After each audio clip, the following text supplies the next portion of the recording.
নমস্কার, ঘরোয়া রান্নায় সবাইকে স্বাগত। আজ বানাবো পাবদা মাছের ঝাল। কড়াতে দিয়ে দিয়েছি সর্ষের তেল। তেল গরম হয়ে গেছে, এবার নুন হলুদ মাখিয়ে পাবদা মাছগুলো ভেজে নিচ্ছি। মাছ ভেজে তুলে নিয়েছি। ওই তেলেই দিয়ে দিচ্ছি কালো জিরে, আগে থেকে পেস্ট করে রাখা সর্ষে পোস্ত, নুন দিচ্ছি, লঙ্কা গুঁড়ো, হলুদ গুঁড়ো। এই মশলাটা একটু কষিয়ে নিচ্ছি।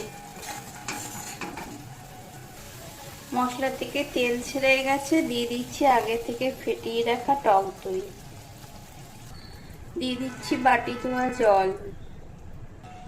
2-3 মিনিট ধরে একটু নাড়াচাড়া করে নিচ্ছি। ঝোল ফুটে উঠেছে, দিয়ে দিচ্ছি ভেজে রাখা পাবদা মাছগুলো।